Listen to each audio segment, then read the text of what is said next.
అనేసి అంటారు. ఈ 12 మందిని 12 మహాజనులు అనేసి అంటారనమాట. ఆ మహాజనుల గురించి చెప్పుకుందాం. ఎందుకంటే భగవంతుడు భక్తులతో చేసేటటువంటి ఆదాన ప్రధాన కార్యాలు ఏవైతే ఉన్నాయో ఆ భక్తుడు భగవంతుని పట్ల ఆయనకు ఉన్నటువంటి శరణాగత భావం ఏదైతే ఉందో దానిని తెలుసుకోవడం వల్ల మనకి భగవంతుడి పట్ల ఇంకా కొంచెం ప్రేమ పెరగడము, ఆయన పట్ల శ్రద్ధ పెరగడము జరుగుతుందన్నమాట.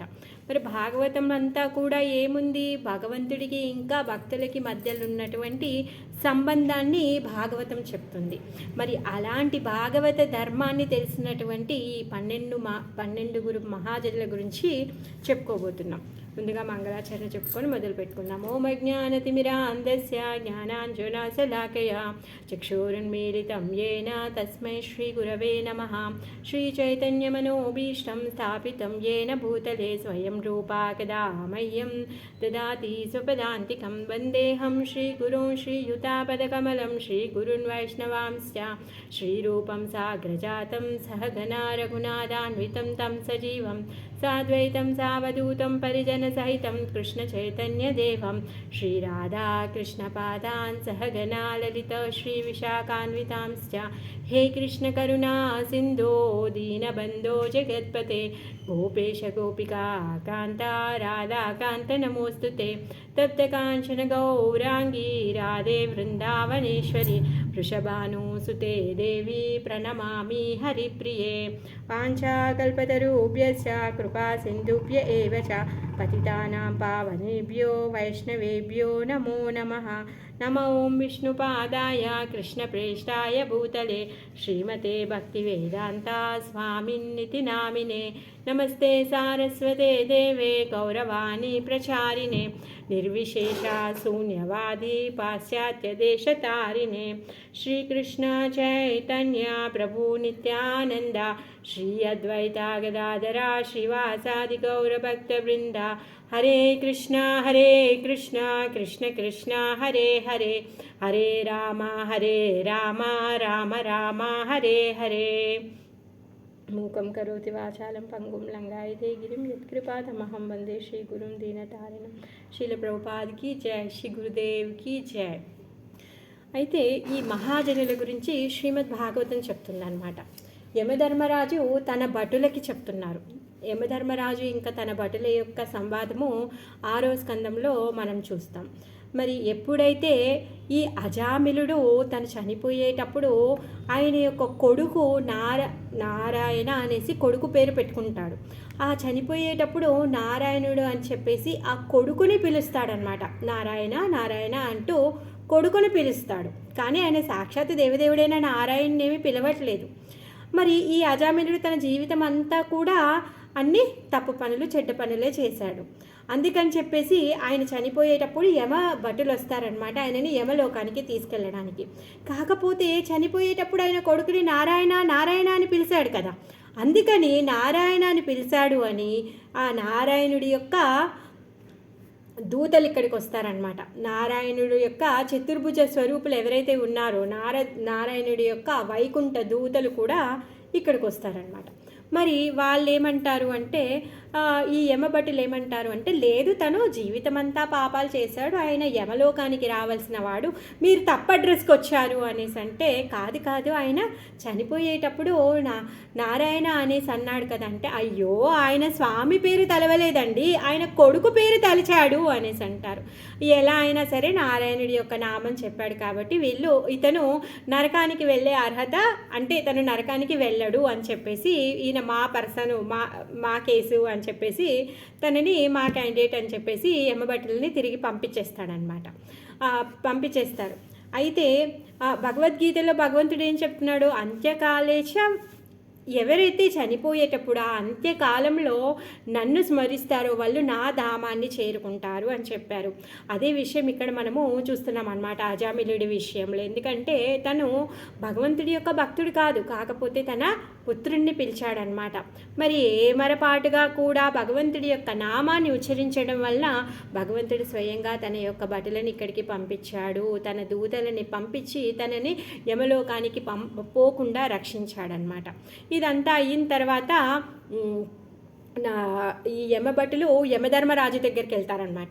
వెళ్ళి అడుగుతారు, ఈయనంతా జీవితం అంతా ఇలాంటి పాపాలు చేశాడు, మరి ఇప్పుడేమో ఇలా నారాయణుడి యొక్క దూతలు వచ్చారు తీసుకెళ్ళడానికి అనేసి అంటే అప్పుడు చెప్తున్నాడనమాట యమధర్మరాజు ఆయన యొక్క భటులకి చెప్తున్నాడు, ఏంటి ఈ ఏదైతే ధర్మం ఉందో ఇదేంటి ధర్మము అనేసి అడుగుతారు. ఇది ఎక్కడి న్యాయము, ఇది ఎక్కడి ధర్మము?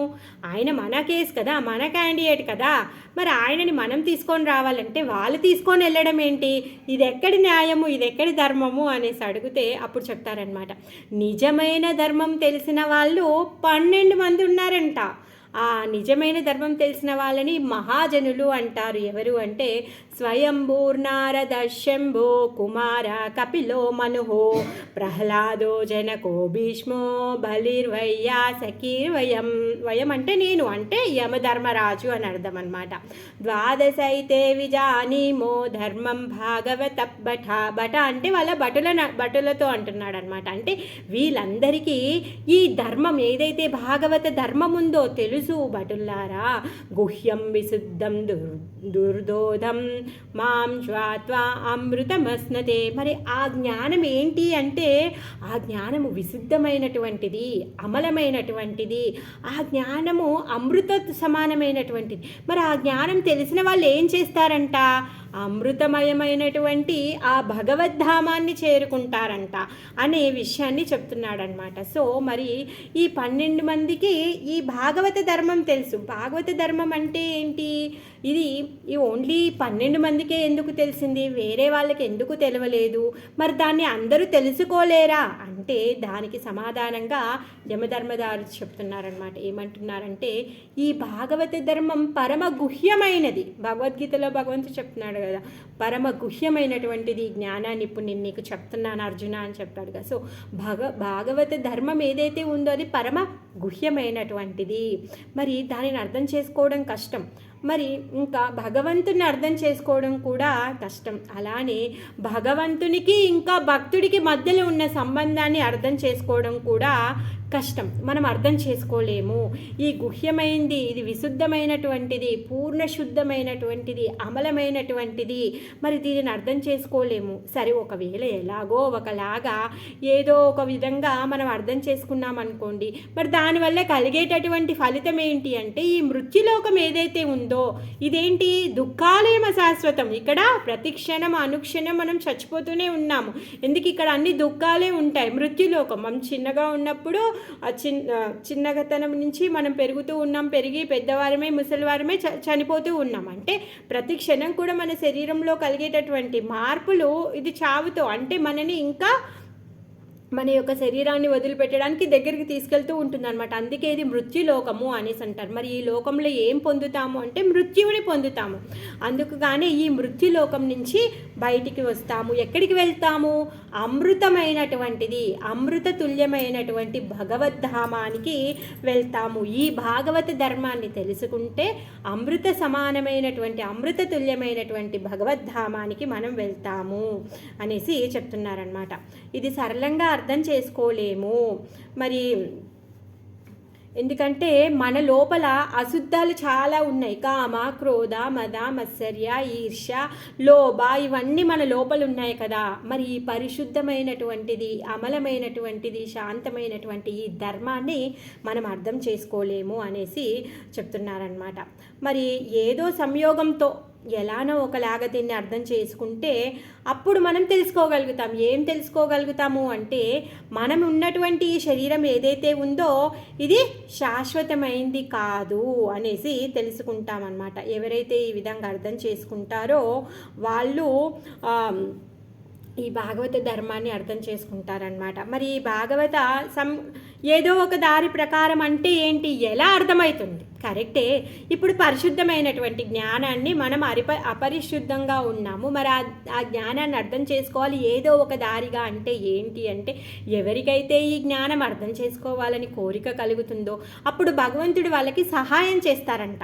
అందుకు గాను భగవంతుడు ఏం చేస్తాడంటే తన కృపనిచ్చి తను ఏం చేస్తాడు అంటే ఒక గురువు గారిని మన దగ్గరికి పంపిస్తాడనమాట.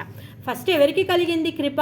భగవంతుడికి మన పట్ల కృప కలిగింది. కృప కలిగి మనకి ఒక గురువు గారిని పంపిస్తారనమాట. గురువు గారిని పంపిస్తే ఆ గురువు గారి మనపైన కరుణతో మనని కృష్ణుడి దగ్గరికి పంపించడానికి తను ప్రయత్నిస్తారనమాట. తను కృష్ణుడి దగ్గరికి వెళ్ళేటటువంటి దారిని మనకి చూపించి ఆ దారిలో ఎలా నడవాలో తను నేర్పిస్తారనమాట. మరి ఆ దారిలో ఇంతకుముందు ఎవరెవరు నడిచారు? ఇప్పుడే కొత్త దారి వేయడం లేదు. ఆ దారిలో ఆల్రెడీ ఈ మహాజనులు నడిచారు. ఆ మహాజనులు నడిచినటువంటి ఆ దారిని గురువుగారు మనకి చూపిస్తారనమాట. మహాజనోయాన గతాసుపంత, ఈ మహాజనులు నడిచినటువంటి ఆ దారిలో నడవాలి, వాళ్ళ అడుగుజాడలో నడవాలి అన్నమాట.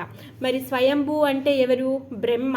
తర్వాత నారద అంటే నారద, శంభు అంటే శివుడు, కుమార అంటే నలుగురు కుమారులు, చతుర్కుమారులు, కపిల భగవానుడు, దేవహూతికి బోధనలు ఇచ్చినటువంటి కపిల భగవానుడు, మనువు స్వయంభువు మనువు, ప్రహ్లాదుడు, తర్వాత జనక మహారాజు, భీష్ముడు, బలి చక్రవర్తి, వయాసకి అంటే వ్యాసనందనుడైన సుఖదేవ గోస్వామి, వయాం అంటే యమధర్మరాజు అనమాట.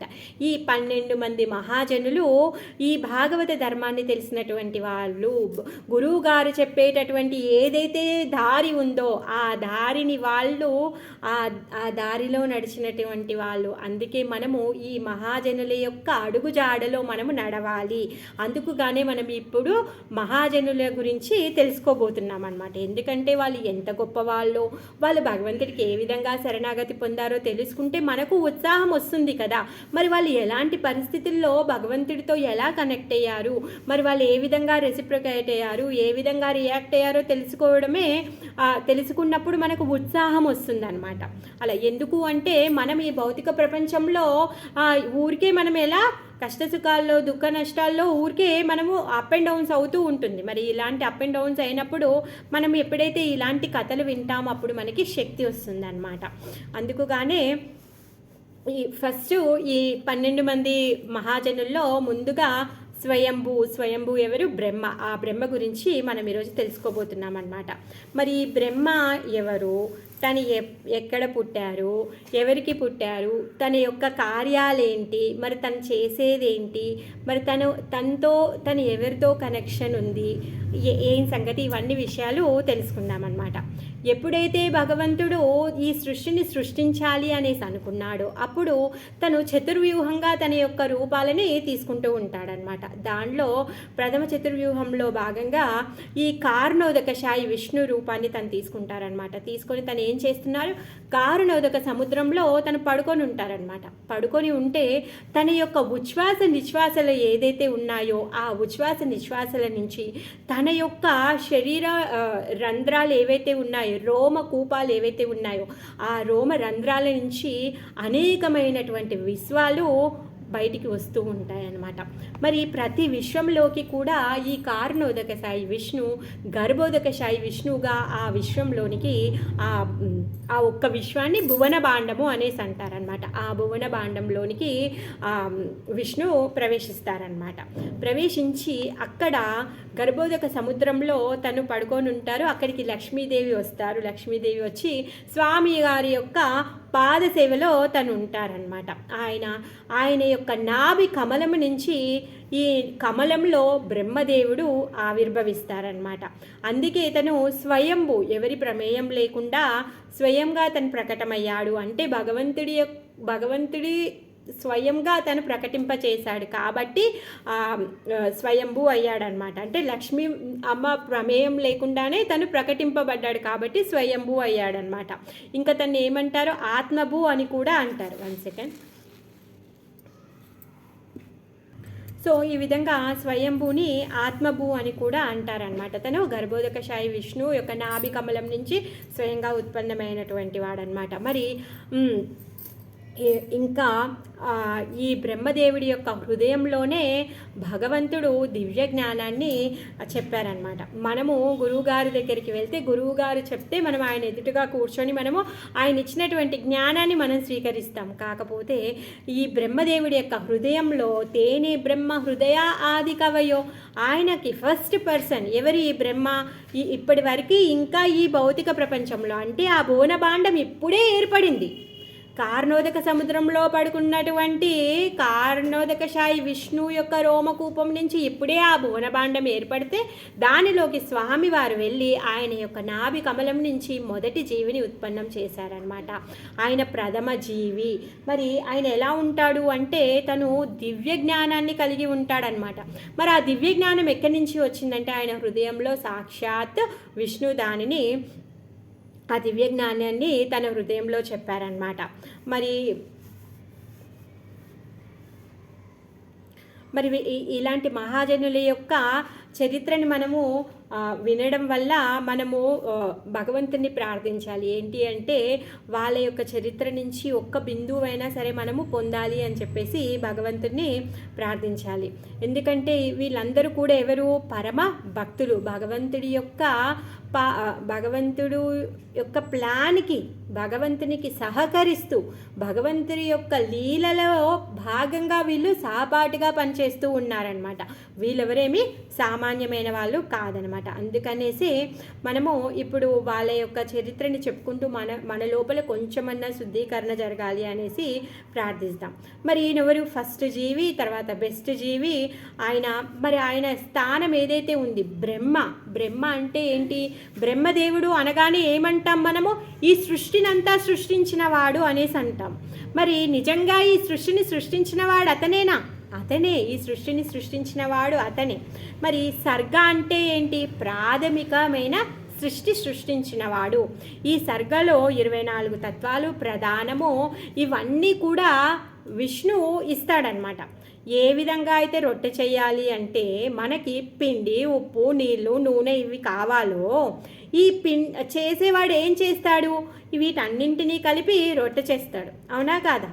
కానీ ఈ పిండి, ఉప్పు, నీళ్ళు తను తయారు చేయలేదు, తను పొందాడు. అదేవిధంగా బ్రహ్మ కూడా సృష్టిస్తున్నాడు. మరి ఈ సృష్టికి కావలసినటువంటి మూలకాలన్నీ కూడా ఎవరు సమకూర్చారు? సాక్షాత్ దేవదేవుడైన కృష్ణుడు సమకూర్చాడనమాట. 24 తత్వాలు ప్రధానము, మహాతత్వము ఇవన్నీ కూడా తను ఇచ్చారనమాట.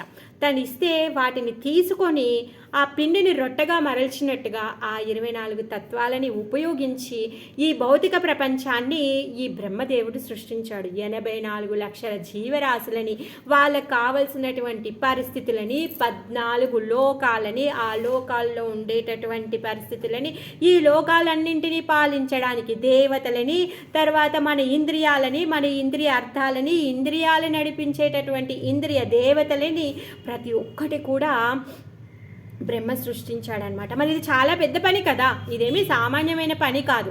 మరి బ్రహ్మకి ఇంత పెద్ద రెస్పాన్సిబిలిటీ కృష్ణ ఇచ్చారనమాట. ఈ కార్యాలన్నీ చేస్తూ ఉన్నాడు. మరి ఈ కార్యాలని చేయడం ఏమంటారు అంటే విసర్గ అంటారనమాట. ప్రాథమికమైన సృష్టిని సర్గ అంటారు. బ్రహ్మదేవుడు చేసేటటువంటి సృష్టిని విసర్గ అనేసి అంటారనమాట. మరి ఎంత పెద్ద వ్యక్తి అయితే అంత పెద్ద రెస్పాన్సిబిలిటీ ఉంటుంది. అవునా కాదా? సో వాళ్ళ యొక్క దక్షతని బట్టి వాళ్ళకి ఆ రెస్పాన్సిబిలిటీ చెప్పబడుతుంది. ఆ విధంగా ఈ సృష్టి కార్యాన్ని, ఈ విసర్గ సృష్టి కార్యాన్ని భగవానుడు స్వయంగా ఆ బ్రహ్మదేవుడికి అప్పచెప్పాడనమాట. తర్వాత మరి ఇప్పుడు ఈయన 84 లక్షల జీవరాశులు వీటన్నిటిని కూడా సృష్టించాడు కదా. మరి ఇవన్నీ సృష్టించిన తర్వాత ఆయన లోపల కొంచెం కూడా ఏంటి ఈ ఏమంటారు, ఈ భౌతిక ప్రపంచం పట్ల మోహం కానీ, తర్వాత లేకపోతే నేనే చేశాననే గర్వం కానీ తన లోపల లేదనమాట. మరి ఈ మూలికాలు ఇచ్చేశాడు భగవంతుడు. ఆ మూలికాలను తీసుకొచ్చి ఏదో రొట్టె చేసినట్టుగా ఊరికే అలా చేసేసాడా? అలా కాదు. 84 లక్షల జీవరాశుల్లో ఉన్నటువంటి జీవులందరూ కూడా యూనిక్.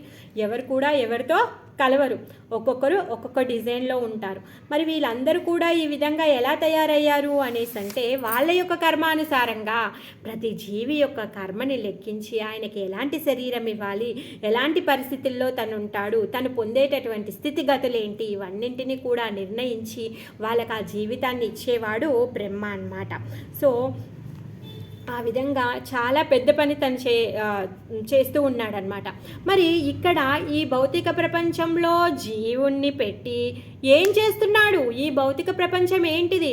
దుఃఖాలయమే. ఈ దుఃఖాలయంలో ఈ జీవులందరినీ వదిలిపెడుతున్నాడు. మరి ఈ పనితో తనకేమీ సంతోషం అనిపించట్లేదంట. పాపము ఎందుకో బ్రహ్మదేవుడు భక్తుడు కదా, అందుకే పరదుఃఖ దుఃఖి. అయ్యో ఈ జీవులందరూ కూడా ఈ భౌతిక ప్రపంచం అనే జైల్లో వదిలిపెడుతున్నా అని పాపం తనకి బాధ అవుతూ ఉండేదన్నమాట. ఎందుకంటే ఈ భౌతిక ప్రపంచాన్ని సృష్టించినప్పుడు ఫస్ట్ 5 రకాల అజ్ఞానాన్ని సృష్టిస్తాడనమాట. ఏంటి? మనము నిత్యంగా భగవంతుడి యొక్క దాసులము. కాకపోతే మనం ఏమనుకుంటున్నాము అంటే అలా కాదు, ఇక్కడికి వచ్చాక మనము మన యొక్క ఇంద్రియాల దాసులమైపోతామన్నమాట. దాసులమైపోయి భగవంతుడి యొక్క సేవను మర్చిపోయి మన యొక్క ఇంద్రియాలు సుఖ పెట్టుకోవడం కోసం గాను మనం పనిచేస్తూ ఉంటామన్నమాట. ఇంకా ఏమనుకుంటారు? అలా కాదు, చనిపోయిన తర్వాత నరకానికి వెళ్తాము అనేసి ఎవరైనా అన్నారనుకో, అప్పుడు ఆ జీవుడు ఏమంటాడంట, పోనీలయ్యా చనిపోయిన తర్వాత ఎవరు చూస్తున్నారు, బ్రతికినన్ని రోజులు బాగా తిని బాగా చచ్చిపోతే అయిపోతుంది, ఎంజాయ్ చేస్తే చాలు అనేసి అనుకుంటాడనమాట. మరి అప్పుడేంటి? అజ్ఞానంతో ఇంకా అతని ఈ శరీరం పట్ల ఈ సంబంధాన్ని పెంచుకొని ఇది నా శరీరం అనుకుంటాడు, నా కుటుంబం అనుకుంటాడు, నా దేశం అనుకుంటాడు, మోహంలో పడిపోతాడనమాట.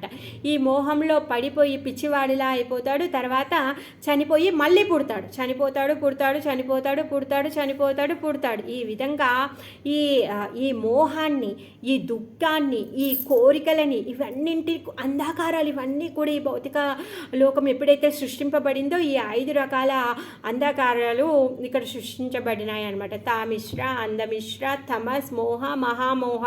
ఇవన్నీ కూడా మనం ఈ శరీరంగా మనం తెలుసుకోవడము, మన యొక్క ఇంద్రియాలను మనం సుఖపెట్టడము, వీటికే మనం అంటి పెట్టుకొని ఉండడము, తర్వాత చనిపోయిన తర్వాత ఏదైనా పర్వాలేదు, బ్రతుకున్నన్ని రోజులు బాగా ఎంజాయ్ చేయాలనుకోవడం అనమాట ఈ భావనలు.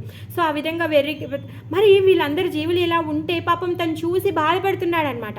అందుకని చెప్పేసి తను ఏం చేస్తాడు అంటే వీళ్ళందరినీ కూడా భగవంతుడి వైపు మళ్లించడం కోసమే తను పాటు పడుతూ ఉంటాడనమాట. మరి ఇవన్నీ ఎందుకు ఇచ్చారంటే ఇంకా విసిగెత్తిపోయి ఏదో ఒకరోజు తినగా అంటే ఏంటి, ప్రతిరోజు దెబ్బలు తింటూ ఉంటే అలవాటు పడడం కాదు. అయ్యా బాబోయ్ ఇంకా నేను ఈ దెబ్బల్ని పడలేను, ఈ దెబ్బల నుంచి తప్పించుకుంటాను అని ఏ రోజైనా ఆలోచిస్తాడు కదా. అందుకే ఒక రోజైనా హోంవర్క్ రాస్తాడు కదా పిల్లోడు. అందుకని చెప్పేసి అలా ఏదైతే ఈ భౌతిక ప్రపంచంలో ఉండేటటువంటి యాతనలు ఏవైతే ఉన్నాయో వాటికి విసికెత్తి తను భగవంతుని వైపు మళ్తాడు అని చెప్పేసి భగవంతుడి వైపు తిరిగి, అయ్యా నాయన ఇంకా చాలు, నేను అలసిపోయాను, ఇంకా ఎన్నిసార్లు పుట్టాలి, ఎన్నిసార్లు చచ్చిపోవాలి, ఇంకా చాలు, నేను నీ దగ్గరికి వస్తాను అని చెప్పేసి తను చూడాలి అని చెప్పేసి ఇవన్నీ కూడా తను ఇవన్నీ సృష్టిస్తాడనమాట. తనకి ఇష్టం లేదు, కాకపోతే జీవుడి యొక్క కళ్యాణం కోసమే తను ఇవన్నీ చేయాల్సి వస్తుందన్నమాట. అయితే ఏదైతే వేద జ్ఞానం ఉందో అది బ్రహ్మకి విష్ణు ఏం చేస్తారు అంటే వేణుగానం ద్వారా తను ఇస్తారనమాట, తన హృదయంలోనికి ఇస్తారనమాట. మరి ఈ బ్రహ్మదేవుడు ఎవరు? మనం ఇప్పుడు ఒక అంధకూపంలో పడున్నాం. ఆ అంధకూపంలో పడుంటే కూపంలో పడుంటే మనం బయటికి రావాలి అంటే ఒక తాడు పట్టుకొని బయటికి ఎక్కాలి. మరి ఆ తాడు ఏంటి అంటే గురు పరంపర. ఆ విధంగా ఈ అంధకూపంలో ఉన్నటువంటి వాళ్ళని బయటికి తీయడానికి 4 తాళ్ళు ఉన్నాయంట. ఆ 4 తాళ్ళల్లో ప్రథమమైంది బ్రహ్మగౌడీయ మధ్వ సాంప్రదాయం, తర్వాత శ్రీ సాంప్రదాయం, కుమార సాంప్రదాయం, తర్వాత నింబార్కర సాంప్రదాయం. సో ఈ విధంగా ఒక సాంప్రదాయానికే ఈ బ్రహ్మదేవుడు హెడ్ అనమాట. అతను మరి ఈ అంధకూపంలో పడున్నాం కదా, ఇలానే ఉంటాంలే, ఇంకా బయటికి వెళ్ళడం ఎందుకు అనుకుంటే మూర్ఖత్వం కదా. అలా కాకుండా ఆ తాడు యొక్క సహాయాన్ని తీసుకొని మనం బయటికి వెళ్తే బుద్ధిమంతుడు చేసేటటువంటి పని. అందుకే ఈ సాంప్రదాయాలని ఏర్పరిచి ఈ భౌతిక ప్రపంచం పైన విసుగొచ్చేలా చేసి వీళ్ళందరినీ భగవంతుడి వైపు మళ్లించడమే తన కార్యం అన్నమాట. ఆ విధంగా తన లోపల కొన్ని క్వాలిటీస్ ఉన్నాయన్నమాట. ఏం చేస్తాడు, తను ఇంత పెద్ద సృష్టి చేసినా కూడా నారదుల వారు ఒకరోజు వస్తారనమాట. వచ్చి తనకు అంటారనమాట, స్వామి మీరు ఈ సృష్టికర్త అని చెప్పేసి అంటారనమాట. అంటే అప్పుడు బ్రహ్మదేవుడు అవునవును ఈ 84 లక్షల జీవరాశుల్ని, ఈ 14 లోకాలని, రకరకాల జీవులని, కర్మలని, కార్యాలని, దేవతలు అందరినీ నేనే సృష్టించాను అని తను అలా అనడంట. అయ్యో చూడడానికి అలానే కనిపిస్తుంది, అసలు సృష్టి చేసింది నేను కాదు, నా వెనుక నేను కాదు, నాకంటే ఉత్తమమైన వాడున్నాడు, అతని పరమ దేవాది దేవుడు, ఆయన యొక్క సృష్టి కార్యం ఇది అని చెప్పేసి చెప్తాడనమాట. అంటే ఎవరైనా వచ్చి తన దగ్గరికి వచ్చి నువ్వే, ఎందుకంటే సృష్టికర్త అంటే ఎవరు బ్రహ్మనే కదా, సో అలా అంటే కూడా తను ఆ పొగడ్తని తను స్వీకరించాడనమాట. తనంతా అనుకువగా ఉంటాడనమాట. నారదుడు వచ్చి అలా అంటే తను అసలే దాన్ని తీసుకోడనమాట. ఏమంటాడంటే అసలు సృష్టించే శక్తి నాకు లేదు, సృష్టించే శక్తి కలిగినటువంటి వాడు ఆ భగవంతుడు, ఆయన హెల్ప్ లేకపోతే నేనేమి చేసేవాడిని కాదు, అన్ని ఇంగ్రీడియంట్స్ ఆయనే ఇచ్చేశాడు, నా గొప్పతనం ఏమీ లేదు అనేసి చెప్తాడనమాట. ఇంకేమంటాడు అంటే నేను కానీ నువ్వు కానీ శివుడు కానీ ఎవరు కూడా తనని అర్థం చేసుకోలేరు, మనం అందరం కూడా నిమిత్త మాత్రులము అనేసి చెప్తాడనమాట. ఎందుకంటే ఆయన యొక్క ప్లాన్ ఏంటో, ఆయన యొక్క కార్యకలాపాలేంటో మనం ఎవరమో అర్థం చేసుకోలేము. ఇప్పుడు ఒక దోమ ఉందనుకోండి, కొంచెం దూరమే ఎగురుతుంది, ఒక పక్షి ఇంకా కొంచెం ఎత్తు వరకే ఎగురుతుంది. అలానే ఒక ఏమంటారు డేగా లేకపోతే పెద్ద గద్దలు ఉంటాయి కదా, ఆ గద్ద ఉందనుకోండి అది ఇంకా పైకి ఎగురుతుంది, అంతేకాని వాటి శక్తానుసారం కొంచెం ఎత్తు వరకే ఎగురుతాయి కానీ ఆకాశాన్ని అందుకోలేవు కదా. అదేవిధంగా మనము కూడా మన బుద్ధిని ఉపయోగిస్తున్నాం కానీ మనం భగవంతుని అందుకోలేము, ఆయన యొక్క కార్యకలాపాలు మనం తెలుసుకోలేము అనేసి చెప్తున్నారనమాట. ఆయన తెలుసుకునే యోగ్యత మనకు లేదు అనేసి అంటున్నాడు. మళ్ళీ ఈ సృష్టి అంతా నేను చేయలేదు, నాకు అంత యోగ్యత లేదు అనేసి అంటున్నాడు అనమాట. ఇంకా తను ఎప్పుడు కూడా భగవంతుడి యొక్క పాదపద్మాలనే పట్టుకొని ఉంటాడనమాట. ఎప్పుడు భగవంతుడికే శరణాగతి పొంది ఉంటాడనమాట. ఏంటి అంటే అందుకే భగవంతుడు సచితానంద విగ్రహ స్వరూపుడు అనేసి చెప్తున్నాడు. ఆ భగవంతుని యొక్క రూపం గురించి, ఆయన యొక్క ధామం గురించి బ్రహ్మదేవుడే సాక్షాత్తు వర్ణించాడు. ఈ బ్రహ్మ సమిత ప్రేయర్స్ అంతా కూడా అదే. మరి అందరూ ఏమంటారు, భగవానుడు అనేవాడు లేడు, తను నిరాకారుడు, తనకి రూపము లేదు అనేసి అంటారు కదా. మరి భగవంతుడు సచిదానంద విగ్రహ స్వరూపుడు అని చెప్పినటువంటి వాడు సాక్షాత్ బ్రహ్మ. మరి బ్రహ్మ కృష్ణకి ఎంత దగ్గర వాడు అంటే చూడండి, బ్రహ్మదేవుడు చేసినటువంటి ఈ పనికి మెచ్చి కృష్ణ స్వయంగా వచ్చి బ్రహ్మదేవుడికి షేక్ హ్యాండ్ ఇస్తాడనమాట. షేక్ హ్యాండ్ ఇచ్చి వెరీ గుడ్, వెల్ డన్ అనేసి చెప్తాడనమాట. మరి భగవంతుడు ఏ భక్తుడైనా ప్రార్థిస్తే తను ఏం చేస్తాడు, తన ధామాన్ని నుంచి వచ్చి తన ముందు నించుంటాడు, తన రూపాన్ని ఒకటే తను ఆ భక్తుడు దర్శనం చేసుకోగలుగుతాడు. కాకపోతే ఇక్కడ బ్రహ్మ మాత్రము మొత్తము కృష్ణధామంతో సహా భగవంతుడి యొక్క దర్శనాన్ని చేసుకుంటున్నాడు అనమాట. ఎప్పుడైతే ఈ గర్భోదకశాయి విష్ణువు యొక్క నాభి కమలంలో నుంచి బ్రహ్మ ఉత్పన్నమైన తర్వాత తనకేమీ కనిపించలేదంట, అంతా ఎటు చూసినా చీకటి కనిపించింది. మరి నేను ఎక్కడి నుంచి వచ్చాను, నేను ఎందుకు వచ్చాను, నేను ఎవరిని అని తను తెలుసుకోవాలని తను ప్రయత్నించినప్పుడు తను కూర్చున్నటువంటి ఆ కమలపు తుండుగుండా ఏదైతే నాళం ఉందో అక్కడి నుంచి తను ప్రయాణం చేస్తాడు. ఎంతో దూరము ప్రయాణం చేస్తాడు, యోజనాలు ప్రయాణం చేస్తాడు. చేసినా మొదలు తను కనుక్కోలేకపోతాడు. మళ్ళీ తిరిగి వచ్చి తన ఆసనం మీద తనే కూర్చుంటాడు. కూర్చున్న తర్వాత తను ఆలోచిస్తూ ఉంటే తనకి తప అనే పదం వినిపిస్తుంది అనమాట. మరి ఈ తప అనే పదం ఎక్కడి నుంచి వచ్చింది అని చెప్పేసి తను 4 దిక్కులు తను వెతుకుతూ ఉంటాడనమాట. ఎవరు చెప్పారు, ఏ మూలం నుంచి ఈ శబ్దం వచ్చింది అని చెప్పేసి. అప్పుడు ఆయన 4 వైపులా తిరిగి చూసినప్పుడు ఆయన 4 తలలని పొందుతాడనమాట. అప్పుడు సరే నేను ఇప్పుడు ఈ తపస్సు నేను చెయ్యాలి అని చెప్పేసి తను అనుకువగా తను స్వీకరించి తను ఆ విధంగా 1,20,000 సంవత్సరాలు తను తపస్సు చేస్తారనమాట. అప్పుడు సాక్షాత్ భగవంతుడు ఆయన ధామముతో తన ముందు ప్రకటమవుతాడనమాట. ఆ విధంగా భగవంతుడి యొక్క ధామముతో పాటుగా తను ప్రార్థిస్తాడు. మరి శివుడు ఎవరు, తర్వాత ఈ లోకాలేంటి, తర్వాత దుర్గా యొక్క స్థానం ఏంటి, తర్వాత గణపతి ఏంటి, మరి తన యొక్క ప్రతి అంగముతో ఏ విధంగా పనిచేస్తాడు, ఆయన యొక్క కార్యకలాపాలేంటి, ఇవన్నీ విషయాలు కూడా ఈ బ్రహ్మ సంహితలో తను కీర్తిస్తూ ఉంటాడనమాట.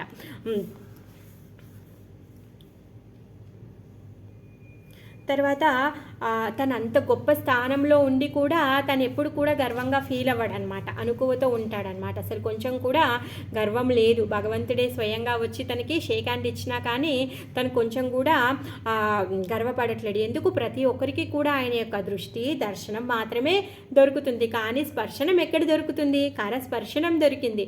అయినా కానీ తన లోపల కించిత్తు కూడా గర్వం లేదనమాట.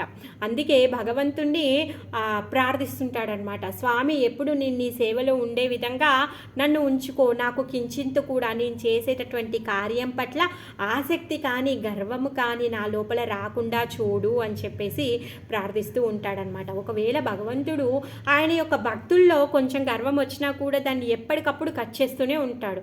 ఎలా అయితే గోవర్ధన పర్వతాన్ని ఎత్తి ఇంద్రుడి యొక్క గర్వాన్ని అణిచివేశాడు, అలానే ఒకసారి బ్రహ్మదేవుడి యొక్క గర్వాన్ని కూడా అణిచివేస్తాడనమాట. ఒకసారి ఈ విధంగానే తనకి ఎందుకో గర్వం వచ్చింది. తను ఎంత ప్రార్థించినా తను చేసేటటువంటి పని ఏంటి? రజోగుణానికి అధిపతి అయినటువంటి వాడు బ్రహ్మ. సో అప్పుడప్పుడు అలా ఆలోచించిపోయి ఉంటుంటాడు. ఆ విధంగా ఒకసారి ఏమైంది అంటే తను కృష్ణుడి దగ్గరికి వెళ్తాడనమాట, వైకుంఠానికి వెళ్తాడనమాట. వైకుంఠానికి వెళ్ళి భగవంతుని కలుసుకుందామనేసి వెళ్తాడు. వెళ్ళినప్పుడు అక్కడ డోర్ కీపర్స్ ఉంటారు కదా, జయ విజయ, అప్పుడు ఆపుతారనమాట ఆ బ్రహ్మని. ఆపి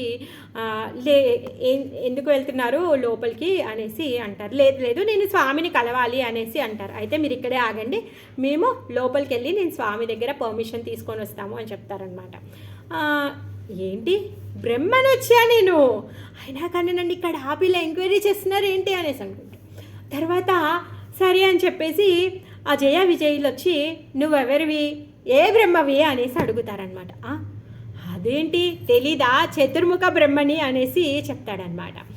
అప్పుడు ఇంకా జయ విజయ్ వెళ్ళి అక్కడ స్వామివారికి ఇలా చతుర్ముఖ బ్రహ్మ వచ్చారు అని చెప్తారు. చెప్పగానే సరే అనేసి స్వామి పర్మిషన్ ఇవ్వగానే మీరు వెళ్ళొచ్చు అనేసి చెప్తే అప్పుడు బ్రహ్మ లోపలికి వెళ్తారు. లోపలికి వెళ్ళి ప్రణామాలు చేస్తాడనమాట. ప్రణామాలు చేసిన తర్వాత స్వామి అడుగుతున్నారు, బ్రహ్మ నాయన నువ్వు బాగున్నావా, అంతా కుశలమేనా, అన్నీ సక్రమంగా జరుగుతున్నాయా అనేసి స్వామి అడుగుతారనమాట. మీరు అడిగిన ప్రశ్నలన్నిటికీ నేను సమాధానం చెప్తాను, కానీ వీటికంటే ముందు నాకు ఒకటి తెలుసుకోవాలని ఉంది. ఫస్ట్ నా యొక్క డౌట్ని మీరు క్లియర్ చేయండి. అదేంటి నేను కాకుండా ఇంకే బ్రహ్మ ఉన్నాడు, ఈ జయ విజయులు వచ్చి మీరు ఏ బ్రహ్మ అని అడుగుతున్నారు అనేసి అంటాడనమాట. అప్పుడు స్వామి ఒక నవ్వు నవ్వేస్తాడనమాట. నవ్వు నవ్వి తనొక చిటికేస్తాడనమాట. చిటికేయగానే అక్కడ 10 తలల బ్రహ్మ, 1000 తలల బ్రహ్మ, తర్వాత ఇంకొక చిటికేయగానే అక్కడ 10,000 తలల బ్రహ్మ. సో ఎంతోమంది బ్రహ్మలందరూ కూడా వస్తారనమాట ఆయన యొక్క అక్కడికి. సో బ్రహ్మ వాళ్ళందరినీ చూడగానే పాపం కళ్ళు తిరిగిపోతున్నాయి. ఒక తల కాదు 4 తలలో కళ్ళు తిరిగిపోతున్నాయి బ్రహ్మకి. తనకే తెలియదు, ఎందుకంటే ఈ సృష్టిని అంతా మెయింటైన్ చేసేవాడిని నేనే అనుకుంటున్నాడు.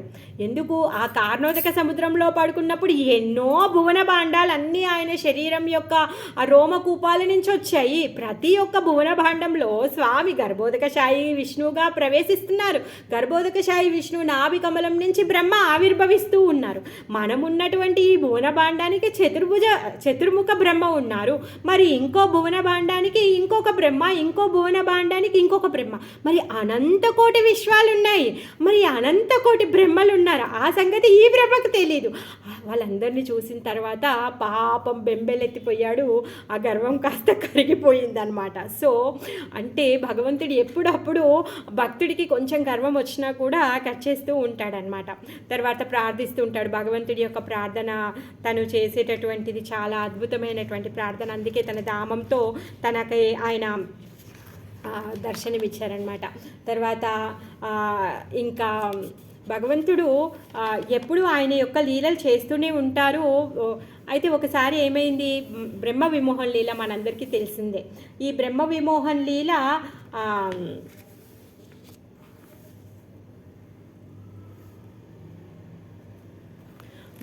దృఢ సంకల్పంతో తప అనే పదాన్ని విని తపస్సు చేశాడు. దృఢ సంకల్పం కూడా తన లోపల ఉంది.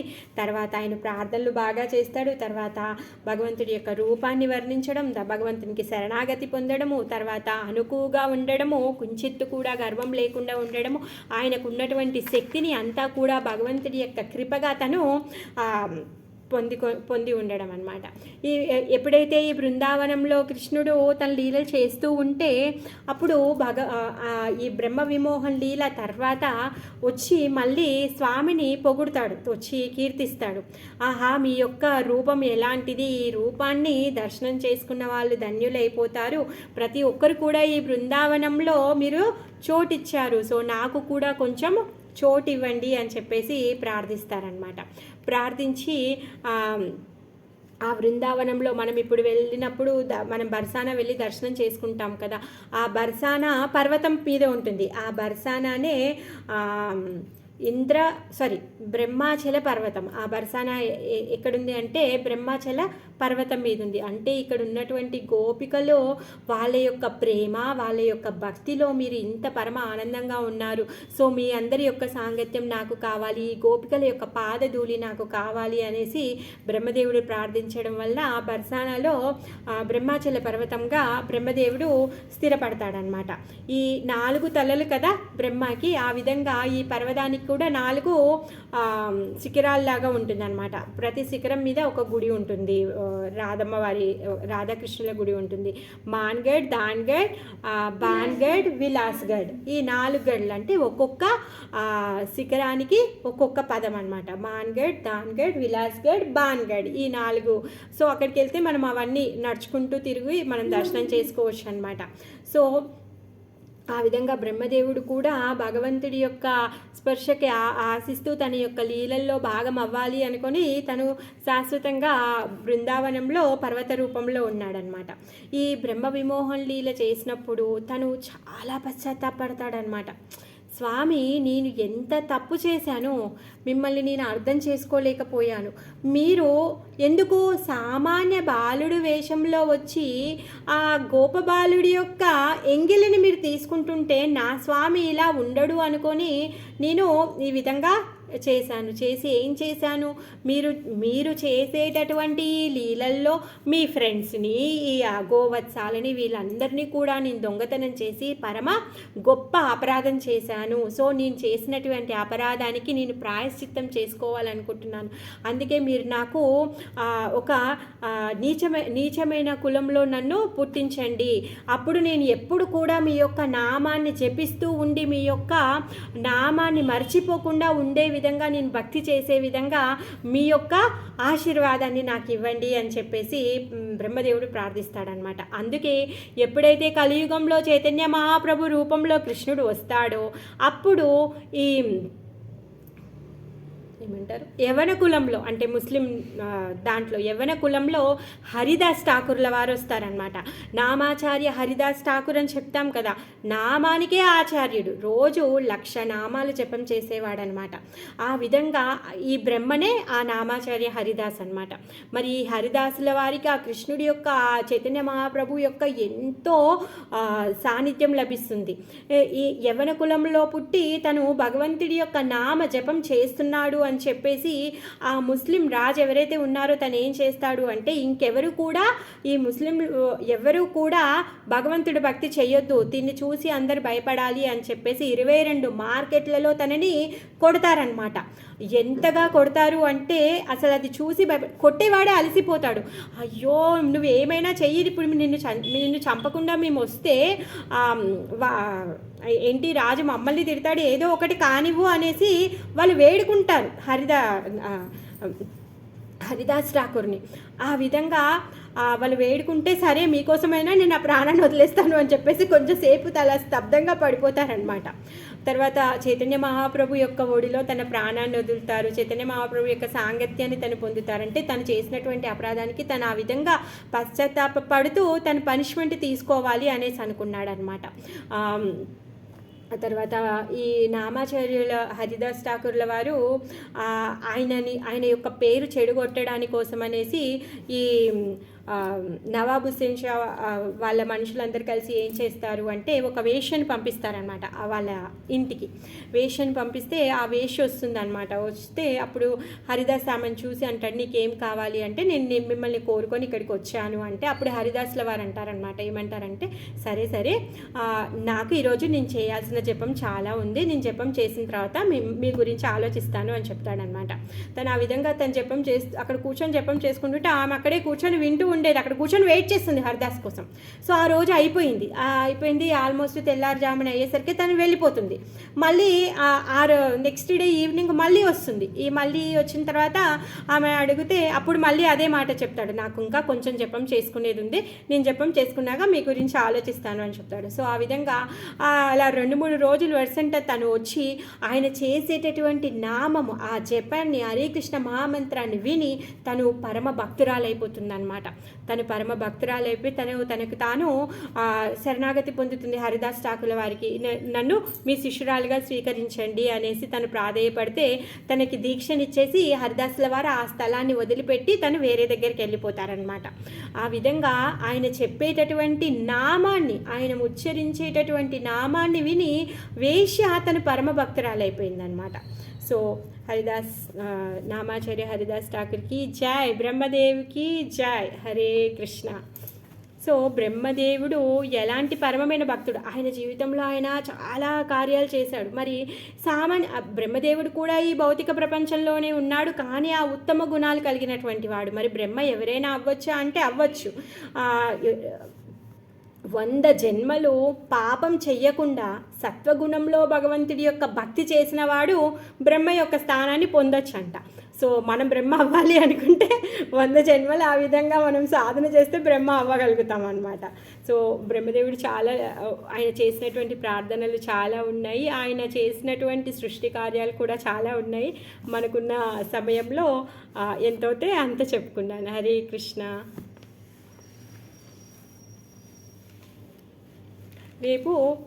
రేపంటే మళ్ళీ నెక్స్ట్ మండే రోజు ఇంకొక మహాజనుల యొక్క స్టోరీ చెప్పుకుందాం.